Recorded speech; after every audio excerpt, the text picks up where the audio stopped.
So what's trending right now and what is causing panic, mass hysteria, a frenzy right now in America, especially from Maine to Texas, on the East Coast here?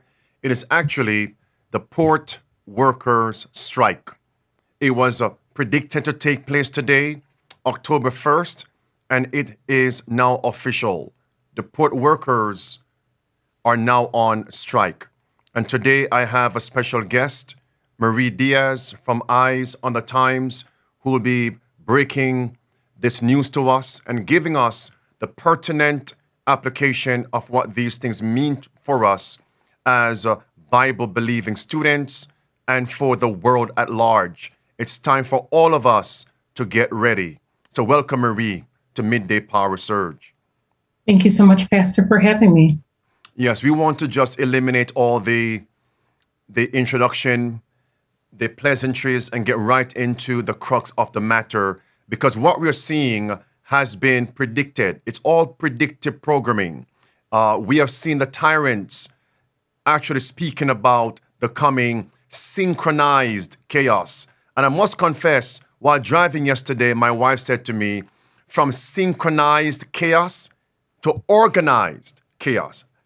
Exactly what it is. They're the ones who are actually bringing out these crises, which we know fulfill the Hegelian dialectic. And I know you are going to share with us how the Pope of Rome actually met and blessed the union leaders ahead of this port worker strike. Unbelievable. I'm not surprised. And those of us who understand end-time prophecy and the role of the papacy are not surprised at all. But for us and for the world, talk to us. What's breaking? Sure. So, Pastor, let's go ahead and lay a foundation before we dive into the connection with the Pope. So the first thing we're going to do is we're going to take a look at this article from Fortune magazine. And the reason why we're looking at this is because the World Economic Forum is telling us essentially the era that we're about to enter into. It says we're in a new poly-crisis era. And when we look at the biblical implications, right, the Bible tells us in Matthew chapter 24, verse 7, it doesn't say it in so many words, but it talks about a poly-crisis, right? Wars and famines and pestilences and earthquakes. And so the World Economic Forum is saying this is what we should expect as the new norm. And so the reason why I'm bringing this up is because you're going to hear similar rhetoric throughout this entire presentation. And what I want your audience to understand is that the time is now, and it's time for us to prepare. And Sister White also tells us that the final movements will be rapid ones. So let's take a look at this next article here. This article is actually coming from Zero Hedge, and it says, an era of shock events. And he's prepare for, yes, Marie. Yes, sir. Yes, headline. Yes. Yes. To there for a few moments. Sure. Yes. Prepare for an era of shock events, right, from the World Economic Forum. And so I'm just going to take a look here at some of the wording here in this paragraph. It says, perhaps the most ominous piece in this article in Schwab's promise that the world is on the cusp of an era of shock events, right? It says, look for global risks to further be exacerbated by unexpected destabilizing shock events. Now that's interesting, right? Because they're telling you that these shock events are designed or meant to destabilize society. And so we have to keep that in the forefront of our mind as we're moving forward. And the interesting thing also is that they're not only telling us that these events are coming, but they also have a solution that's already prepared. And so this is what we're going to take a look at. We're going to listen to this next video clip here. The United Nations is in a unique position to act as a platform and a convening space for key stakeholders. As global shocks become more complex and disruptive, we need emergency platforms that swing into action automatically, convening major players according to agreed protocols. We cannot walk into the next global pandemic or shock without being better prepared. In short, we need greater global solidarity today and with future generations, better management of critical issues of global concern, and an upgraded United Nations that can meet the challenges of a new era. That's clear. Right. And, Pastor, this is, on the heels of the event that just took place in New York, right, with the Summit of the Future, where all of these world leaders came together and they essentially signed this pact for the future, which we literally just discussed this past week, where they're laying the groundwork for a one world government. And so they're saying, in view of these global shocks, that we need to come together and create this one world government so that we can combat these issues. And so these global shock events, whatever you want to call it, black swan events, these things that are happening, it's just the next cog on the wheel. It's just what needs to take place in order for them to kind of roll out the next part of their agenda. And so what I want us to do next is to take a look at this chart here, which comes from the World Economic Forum, and they list several events, several items as to what we should expect when we're looking at these global shocks, right? And so I just want to name a few things here, and you can obviously take a look at it for yourself. They discuss major climactic events. We could discuss what happened with this recent hurricane, right? They also, and this is what I want your audience to particularly hone in on, is a disruption in flow of goods and services. Isn't that what we're experiencing now? Yes. Pastor, we were just talking, the gentleman earlier, we were just talking about what just took place here in Georgia, right? And how, that could be another global shock that, we're experiencing. I don't know for sure, but 3 out of the 7 events that just were announced during the United Nations, we're seeing taking place right here in the United States. Yes. Right. And so as we're continuing here, we're going to take another look at what the World Economic Forum and the UN and everyone is saying needs to happen once we start experiencing these global shocks. So let's take a look at this video here. Let me read out what the Secretary General, Antonio Guterres, his policy brief 2, issued on March of 2023. I propose that the General Assembly provide the Secretary General and the United Nations system with a standing authority to convene and operationalize automatically an emergency platform in the event of a future complex global shock of sufficient scale. Guess who determines that? The World Health Organization. It reveals in their definition a possible global shock, including large-scale climate or environmental events, determined by who? The Secretary General. Future pandemics. We all endured what the problem we had with the latest virus. High-impact events, involving a biological agent, determined by who? The World Health Organization. Disruption of global flows of goods, determined by who? Not America, but the WHO under the Secretary General. And as my colleague, Mr. Good, pointed out, they can define an emergency in any way they want. And believe me, it will be creative, and it won't be a healthcare crisis again next time. It'll be something related to the climate or gun control or some other woke agenda that they have on their radar. It's clear. Scary stuff here, right? And so what I want your audience to realize is that and this is just my personal assumption, I believe that these global shocks have begun and they're rolling out their plan. But here, we're going to go ahead and we're going to transition here. We're actually going to discuss what is currently taking place. And obviously, this is, the strikes that are happening all across the East Coast. And so we have this next video clip here we're going to take a look at.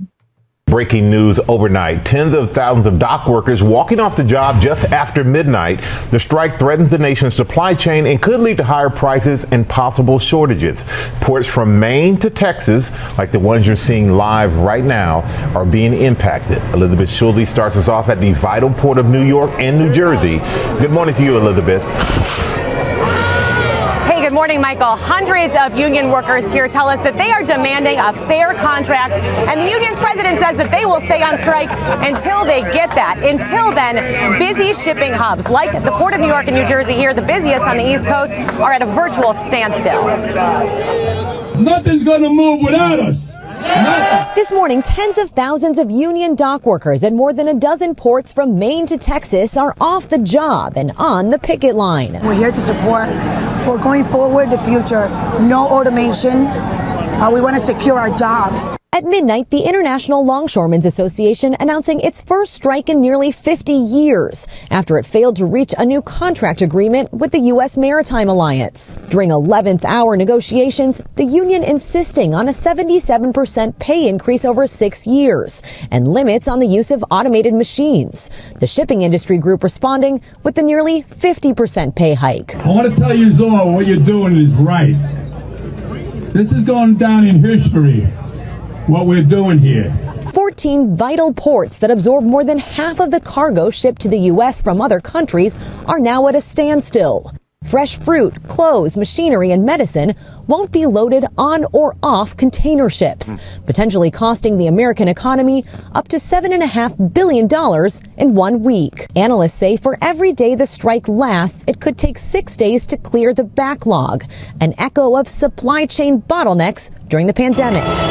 Retailers like executive Kevin Rhee say a strike lasting more than a couple weeks could force businesses like his to raise prices for customers. If all the East Coast and the Gulf Coast ports are closed, businesses will be bringing things in from the West Coast, which will cause more congestion there. And you have to transport that all the way across the country. Ultimately, what that means is higher costs for consumers. The union says it will still handle military cargo and cruise ships will run on schedule during the strike. The White House has just released a statement saying that President Biden and Vice President Harris are closely monitoring any supply chain impacts. Robin. All right, Elizabeth, thank you. Of course, just monitoring. Marie. Right. And, obviously we know what the immediate implications are going to be. When we look at this next article here, it's going to spark fears of, we're already dealing with inflation. And of course, there's going to be more shortages.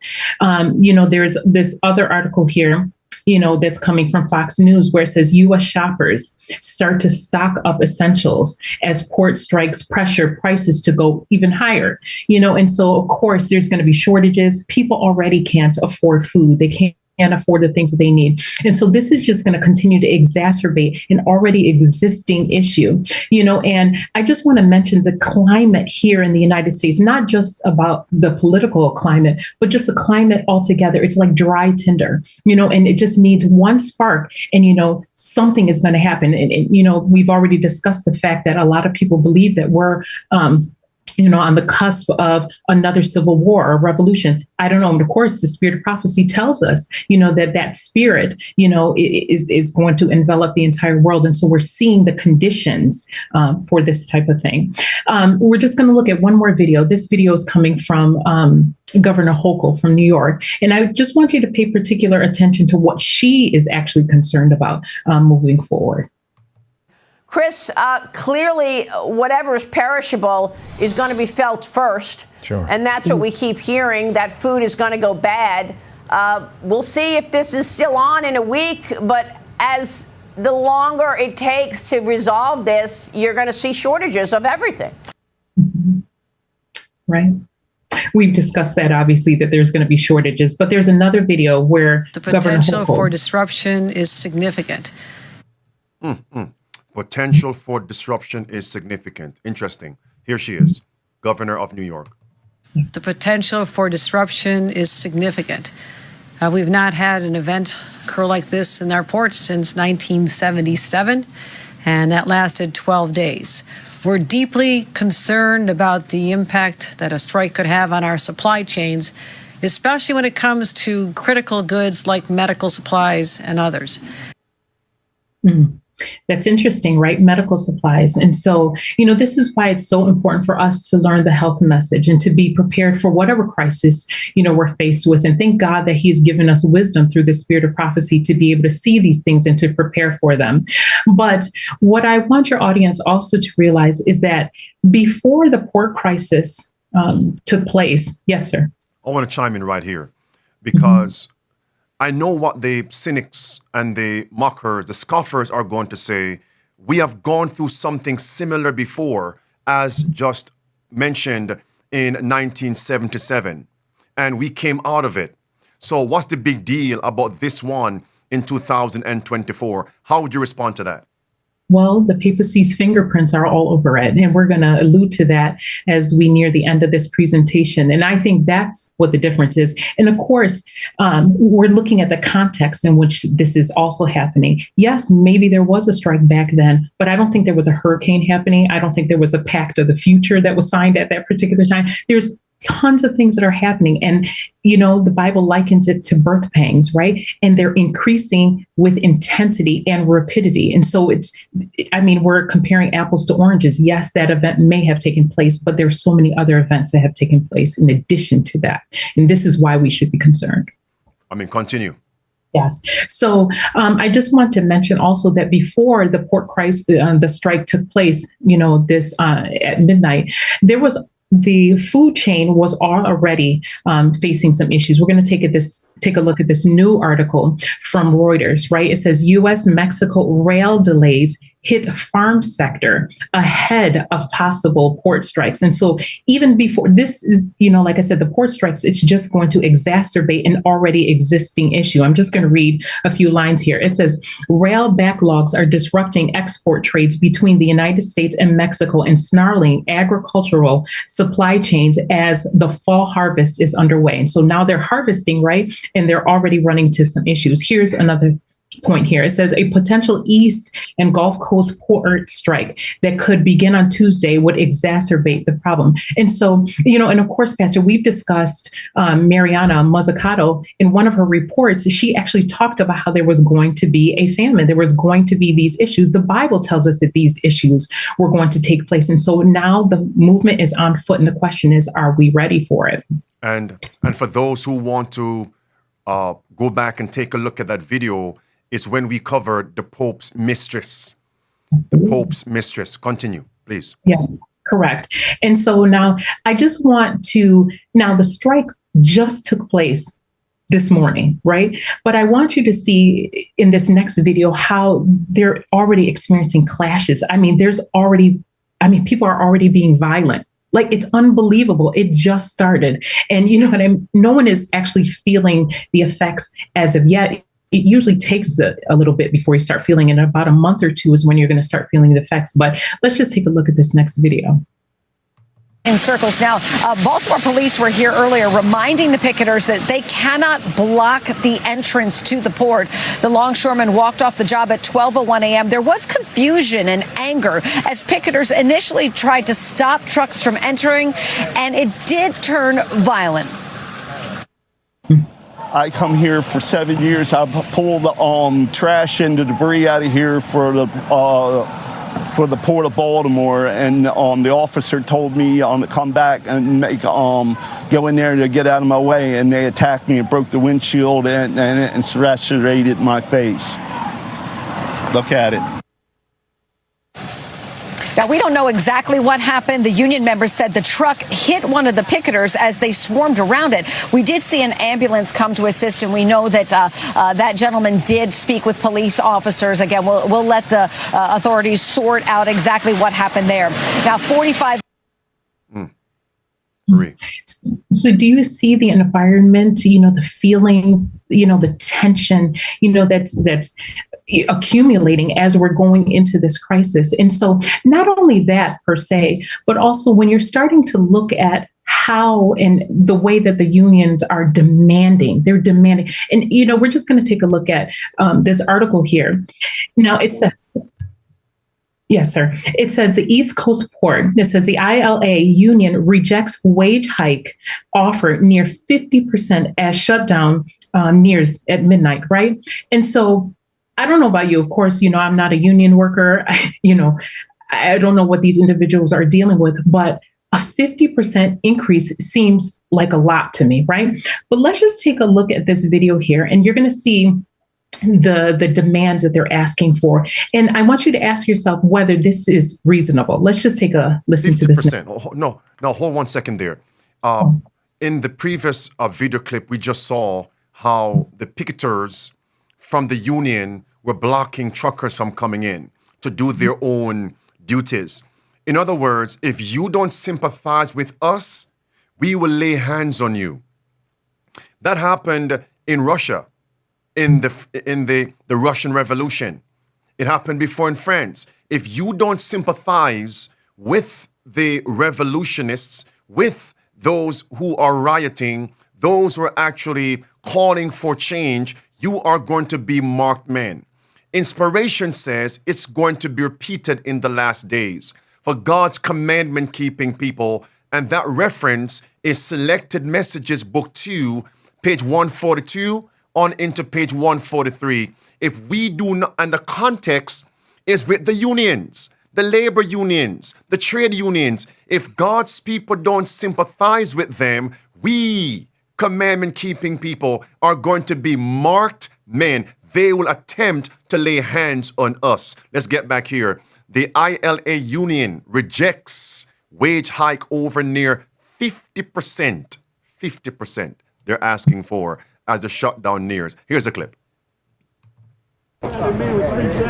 Eric, as of midnight, hundreds of Port Miami workers right here behind me are not showing up to their jobs. They're actually staying here for as long as it takes. They're coming and going in shifts. Right now, as you can see behind me, this group of people is demanding two things for their new contract: better wages and a total ban on automation in an effort to stay safe on the job.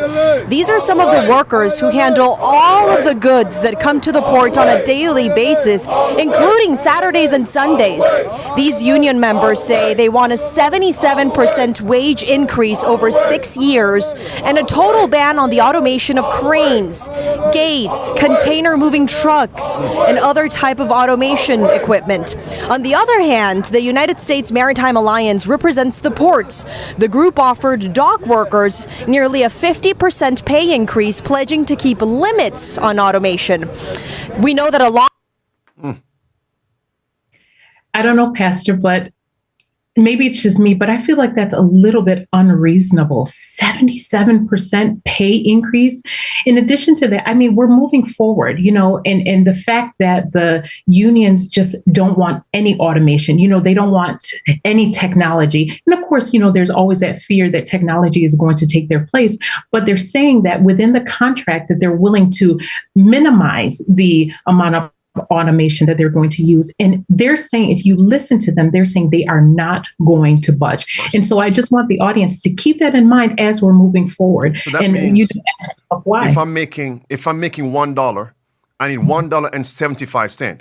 If I'm making $100, $175. If I make $1,000, $1,750.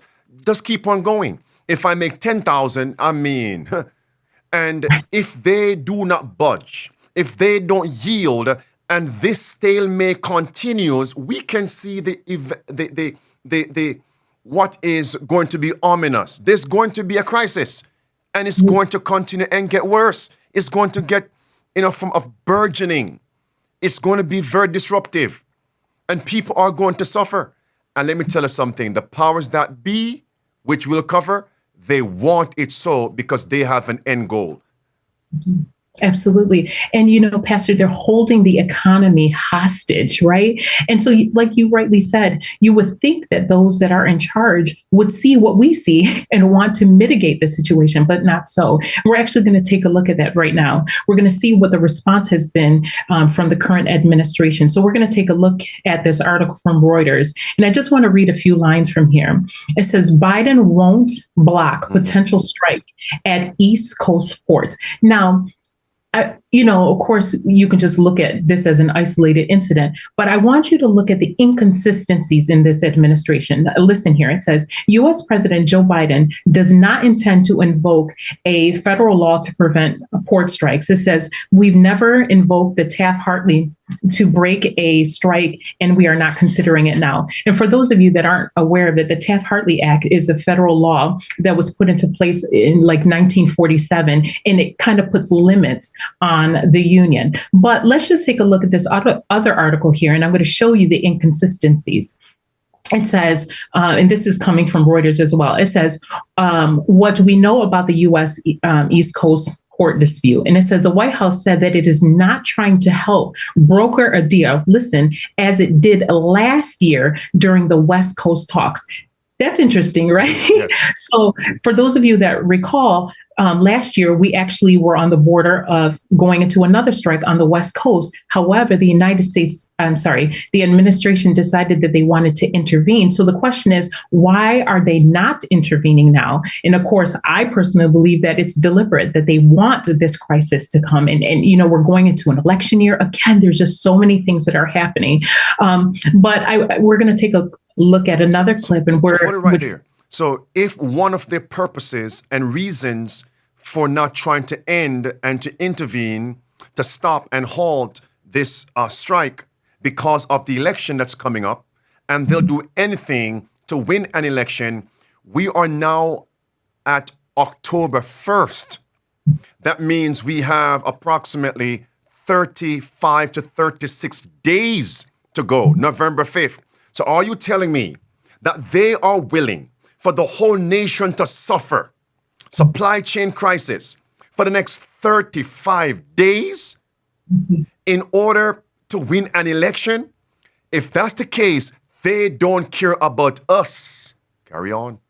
Absolutely. Now, Pastor, you just said something and it brought something to mind. Do you remember when we saw the movie, the previews for the movie, the one about the cyber attack? Oh, Leave the World Behind? Yes. Do you remember how they said in the beginning a third term, and they also talked about the potential for martial law. So just get this picture here.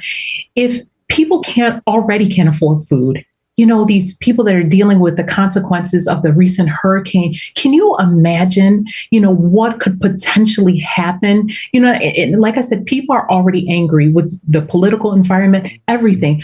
Like I said, it's dry tinder. They just need a spark. And I feel like they're trying to push us there. And who knows, maybe this is going to be the issue that will push us into that. But we're just going to take a listen to this video from an official from the Biden administration. And we're going to see how they are totally hands off. Like she is like nonchalant, and she talks about the fact that this is going to affect the economy, that this is going to cause a crisis, but they're just hands off, like they could care less. But let's take a listen here. So one quick clarification before we go any further. It's in both movies, Leave the World Behind and The Civil War.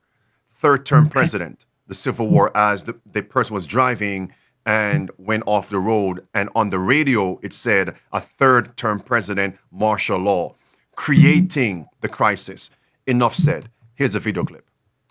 What would this mean for businesses? And this is the Biden-Harris Commerce Secretary says she's staying out of potential port worker strike.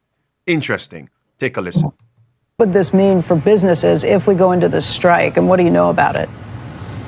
It's not a secret that this would be, depending on how long it lasts, could be incredibly disruptive to commerce.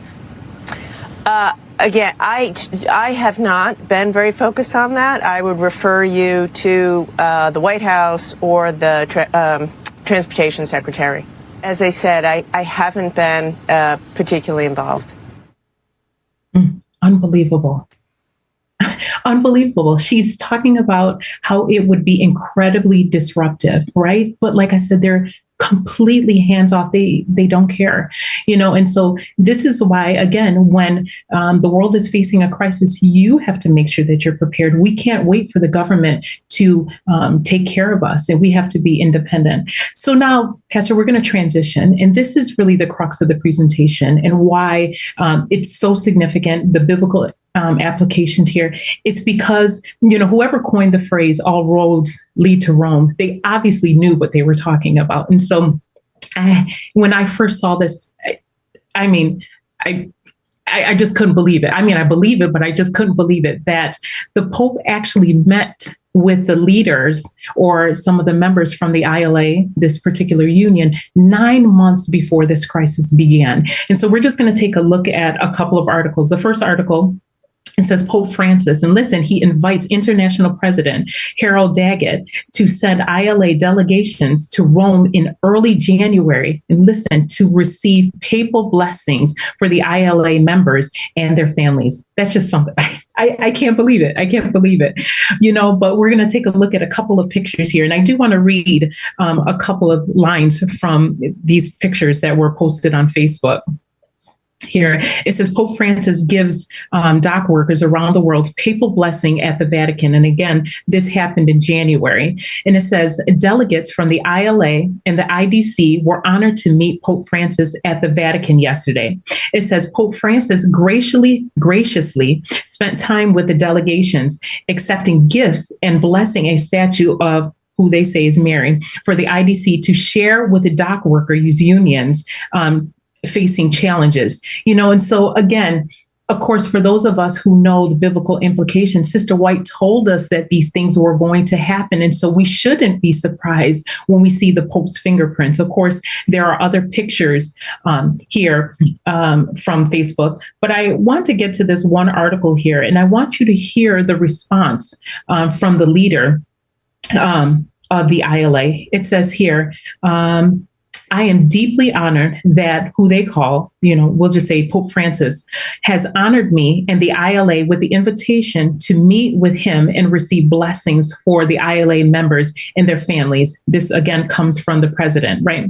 He says Pope Francis has indicated that his blessings will extend to those waterfront shore, unions like ours, that we may negotiate a great contract for our members. Now, I want you to pause for a minute. Yes. You may forget that this happened 9 months before the strike. So if you didn't know any better, right, you would think that all of this is coincidental. But, Pastor, I have such a vivid imagination. It's almost like I feel like these union leaders went there and they got knighted by the Pope and received the blessing. And now they're going forth to do what he asked them to do. And so I don't know, Pastor, this is incredible. I don't know if you have anything to say here. Just reread that for those who are in the back of the class and those who were just, looking elsewhere and distracted.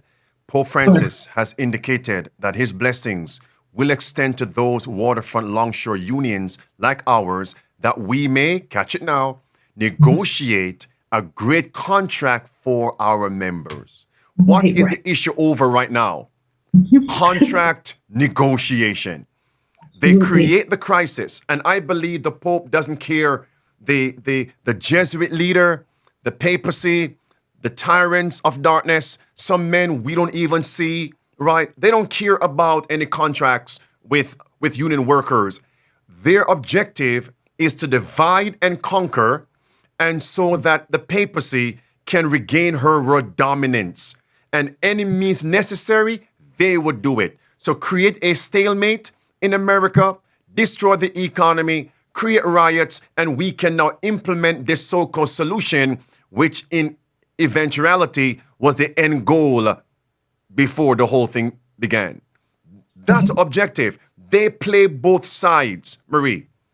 Right. And I feel like perhaps this is why their demands are so ridiculous, because they want to strike. They wanted the workers to strike, and they know that the request was unreasonable and that those that own the ports, they weren't going to, concede to their demands. And so I hope that we're able to see, where all of this is tending. But it goes on to say, so Pope Francis has great love and respect for workers around the world, and he's especially fond of this longshore workers. Of all the workers, you're particularly fond of this particular union, which just so happens, to cover 36 ports along the United States East Coast. Like, this is unbelievable. I hope we're able to see and connect the dots. Yes, sir. And not only 36 ports, it covers North America, it covers Canada, it covers the Bahamas, and where else? And several other countries. The ILA. And leading up to 1888, remember, the Pope was also in bed, the papacy was in bed with the unions, the labor unions, the workers' unions, to get a Sunday law enforced. History, my friends, is being repeated. The prophecies are being fulfilled. Right. And so are we ready, right? And I was speaking to one of my sisters in Christ, and she was just saying, when the leader of the ILL was speaking, when you showed the video yesterday, there was like arrogance, and we're going to play the video again, but I just want you to see how he's speaking. And the reason why I believe he's able to speak the way that he is speaking, because he knows that he has the backing that he needs to be able to do what he wants to do. So let's just take a look at this next video clip here. I'm going to roll 2 clips quickly. Well, I know what I'm doing. I'm going to save everybody's job when it comes to the ILA and to all the unions around the world, because we're going to fight with that alliance. I'll shut them down throughout the world to prove that we can beat them. Here it is, clip 2. These people today don't know what a strike is. Right. When my men hit the streets, from Maine to Texas, every single port will lock down. Last one. 30 moves an hour, maybe to 8. They're going to be like this. Who's going to win here in the long run? You're better off sitting down and let's get a contract and let's move on with this world. And in today's world, I'll cripple you. I will cripple you, and you have no idea what that means. Nobody does. Marie. Lord have mercy. Pastor, what more can we say? I want to say something. The crisis is here. Are we ready? If you notice, the Pope is also pushing for AI technology and automation. And then he says it may be time to now roll out the universal basic income. So on one hand, he's promoting some policies that the ILA is against. They said, listen, give us what? 75% raise? And then we don't want any automation in our industry. But the Pope is playing both sides, Marie. Right. And so, it just goes to show that they want this crisis. And, like I said, it'd be one thing if we were just looking at this event from a purely, secular perspective, but we have the Bible and the spirit of prophecy that already tells us that these things are going to lead to the final crisis. It goes back to what I originally said when I referenced Matthew chapter 24, verse 7. Verse 8 says, all these are the beginnings of sorrow. And so when you're seeing these crises, when you're seeing how the leaders are hands off, when you see how they could do something, but they chose not to, when you're seeing these leaders speak in the fashion and the way that they are, and the fact that the Pope's fingerprints are all over this should be a sign for us to flee the cities. This should be a sign for us to gird up the loins of our minds, to be prepared, because we are here. We're here, Pastor. All right. I'll stay right there. I want to bring something in here just to confirm. Let me get that paragraph, preacher, on the left there. Yes. So they cover North America, the ILA. They cover Puerto Rico. That was it. Canada and the Bahamas. That's how huge and influential the ILA is. So he knows what he's talking about. I will cripple you, he says. And inspiration told us this would take place in the book Education, page 228, which I covered on yesterday. That's not where I'm going today. Take a look at this. Now, as I was speaking yesterday, Marie, and I covered the movie called Leave the World Behind, and we know who was behind the actual production of that movie, and they spoke about the 3 stages to topple a conscious government from within. Do you know that yesterday I said we're now under the 2nd stage, and while I was speaking, the 1st stage raised its ugly head again. The 1st stage is isolation, and then it begins to expound on isolation, disable their communication and transportation. And in the movie, the people lost internet connection. Their cell phones could not work. And what happened on yesterday? Verizon. One more time, Marie. What happened on yesterday? Verizon. There was an outage. Mm-hmm. Yes, there was. Right. And it wasn't just Verizon. There was, some issues with AT&T and T-Mobile. So it's interesting, predictive programming. That's the 1st stage. So now the only question is, how long are we going to remain in the 1st and 2nd stages? Because we're in the 1st stage and the crises are mounting. We're already in the 2nd stage. synchronized chaos. That's number 2. I believe that. Second stage, synchronized chaos. Terrorize them, which I call now, since Hillary gave me this term, organized chaos. Exactly where we are. With that in mind, yesterday I spoke about what's happening here in Georgia, Conyers, Georgia, with the biochemical lab fire explosion and what is happening in the atmosphere, and how people were told to start boiling their water, washing their hands, etc. Now, they had what was called a mandatory evacuation of all residents in Conyers and surrounding cities. And now some folks went back home, and now they're telling them they must have a stay-in-place, shelter-in-place order was reinstated just before the election. Take a look. Staying in Rockdale County, breaking right now at 8. We're getting our first aerial view of that chemical fire in Rockdale. This is a look from about an hour ago at that huge plume that's over the biolab in Conyers. This morning, Rockdale County officials issuing a new shelter-in-place warning. This comes after the countywide order was lifted last night, 36 hours after a chemical fire in Conyers. So that chemical reaction could be seen for miles, as some of it is still actually in the air today. That's a concern. Atlanta News First Sarah Hammond tells us what the new alert says. County officials sent out a new alert this morning saying this chemical cloud is still blowing over the county. They say if you see it blowing over where you are, if you see haze around you, smell chlorine, they are asking you to shelter in place until it moves away from where you are. So they're just asking you to keep an eye on the sky today. This new alert comes just hours after the Environmental Protection Agency said the air and water in the area are safe despite detecting chlorine in the air. Authorities say the sprinkler system inside BioLab sprayed water on a chemical inside of the facility Sunday morning and created a chemical reaction, causing that huge plume to billow in the air. People in other parts of Metro Atlanta began to see and smell the effects of the chemical fire, prompting local emergency management agencies to begin testing the air where they are. But the EPA maintains the levels of chlorine were deemed safe for most people, despite the strong smell. The primary chemicals that we are concerned about or monitoring for is chlorine and hydrochloric acid. We didn't see concentrations of those chemicals in the air that would exceed an action level for us. Neighboring Newton County schools are closed today. They were also closed yesterday. And these agencies are recommending, if you are sheltering in place, to turn off your air conditioning and make sure your windows and doors are closed. In Rockdale County, Sarah Hammond for Atlanta News First. So why would you turn off your AC and close your windows if everything is okay? Marie.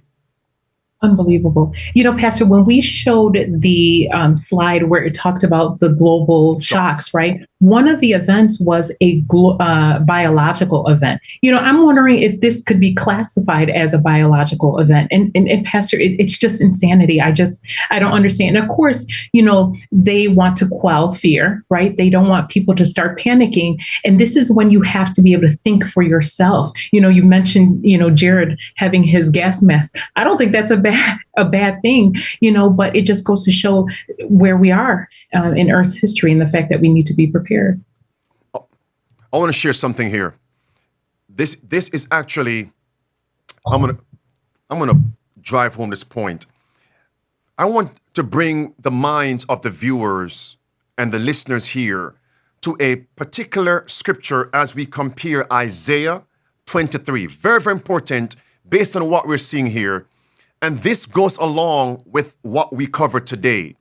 In verse 1 of Isaiah 23, it speaks about the burden of Tyre. And it mentioned the ships of Tarshish and how the ships of Tarshish and the people will be howling. H-O-W-L, howl. In agony, they're crying out, lamentation.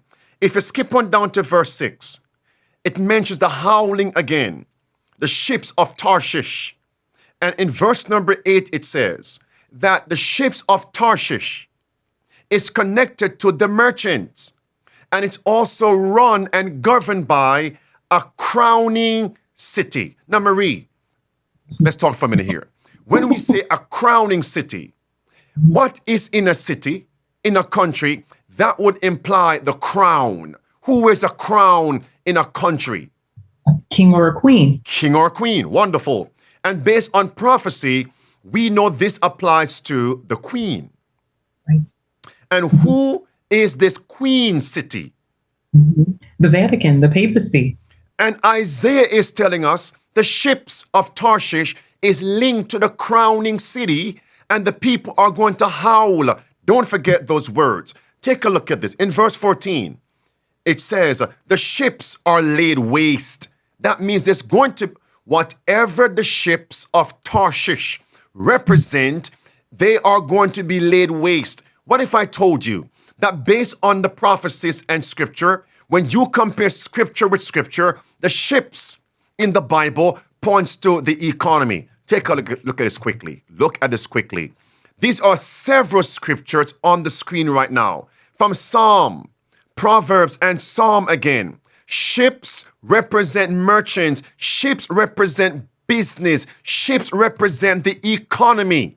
Psalm 48, Ezekiel 27. Ships represent the economy. Ships represent merchandise. Now, in verse number 16 of Isaiah 23, it says now, the harp, that's a musical instrument, will no longer be heard in the crowning city, with the ships, with the people howling. Take those principles, compare them now to Revelation 18. Marie, lo and behold, you know where I'm going with this. Of course. In chapter 18 of Revelation now, verse number 2, it mentions Babylon. Marie, what is Babylon called in connection with the crown, the crowning city? Well, she's the queen, right? That's verse 7 of Revelation 8. So we have some connecting links so far. In verse number 3, Babylon controls the merchants in verse 3. Look at verse 13. The ships, merchandise. And verse number 17, they will howl, ships, shipmasters, the sailors. Look at verse 18, they will howl and weep. And verse 22, and the voice of harpers shall be heard no more at all in thee. Isaiah 23, the crowning city controlled the ships, the merchants. And where did the union leaders go and receive blessings to actually bring about their new contract for the workers in the union? They went to the Vatican, and they called the Vatican the eternal city, the crowning city, because the Pope is viewed as head of state, head of church. Vatican, the crowning city. The Pope sits as a queen. You see it now, friends? And in verse number 13, Babylon will enslave the world. You won't be able to buy or sell because she controls the merchandise. Marie, any closing words there? You know, Pastor, the quote, escapes me right now, but, Sister White talks about how that laws will be so stringent, yes, right? And we won't be able to buy and sell. We're going to get to a place where things are so expensive. People, just are in need, where they're going to decimate so much so to the point where we're going to be begging for a savior, and this is why it's so important for us to make sure that we find our savior, not in the state, not in the papacy, not in anyone else. And we realize that everything comes from Christ. So I am just encouraging your audience to get grounded. Those 5 keys, those 5 principles, you're always nailing that, Pastor. You're always drilling that down. We have to. The first thing, conversion, make sure that you're converted. If you're converted, God will take care of everything else. He'll help you to move to the country. He'll help you with evangelism, resources, and all of these things. So it's time to get ready, Pastor. That quote was Maranatha, page 162, 162 of Maranatha. Now, again, I want everybody to go back to the book Great Controversy, and please, I beseech you, read the chapter entitled The Bible and the French Revolution. The Bible and the French Revolution. If you have the 1911 version of the book The Great Controversy, go to page 276.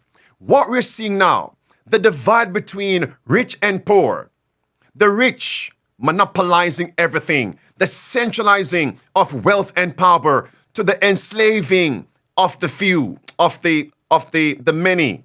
And the many, the workers, will rise up with great demands against these tyrants. We're told it was the papacy that wrought out those crises in France that led to the French Revolution. It was the papacy that brought the social, the political, yes, and the financial woes in France, where the many rose up against the leaders. The leaders were tyrants and destroyed the economy. Flourishing manufacturing cities were laid to waste because of the policies and the goals of the papacy. That's history. That's based on chapter 11 of Revelation. Okay. Friends, in closing, I'm going to say this. Many people are going to scoff at this, Marie. And that's why I asked the question earlier. What would you say to many who say, well, we have seen these stalemates before, these strikes before, and we came out of it? My response is going to say, your rhetoric is a fulfillment of 2 Peter chapter 3, verse 3 through verse 9, because many scoffers will be in the last days. And what will they say? Where is the promise of his coming? For since the fathers fell asleep, all things continue as they were from the beginning. That's a lie. Because all things don't continue as they were, because things are getting worse. And we're seeing crises, these events happening simultaneously as we have never seen before. How many could have said, when Cestius Marie came down and was about to surround Jerusalem, how many could have said, when Titus was coming thereafter, we have seen an army descend upon Jerusalem before, and that army retreated, which was Cestius. So now we hear of Titus. No need to worry. Just stay right here. No need to flee to the country. No need to implement the 5 keys of survival. Well, in AD 70, when Titus came after Cestius, there was no retreat. There was no surrendering. And all those who were scoffers and mockers, before they died and before they burnt down Jerusalem, they suffered. People began to eat their children for starving. Yes. So that day is going to be repeated. So friends, again, I say, throw away the spirit of scoffing and mocking. Let's implement those 5 keys of survival. You know what to do with what you have heard today. Again, I want to thank Marie for joining us for this midday power surge. And by God's grace, I will see you tomorrow at 12 noon Eastern for another presentation here, wherein the protest and the reformation continues. Get ready, remain ready, get others ready before it is too late.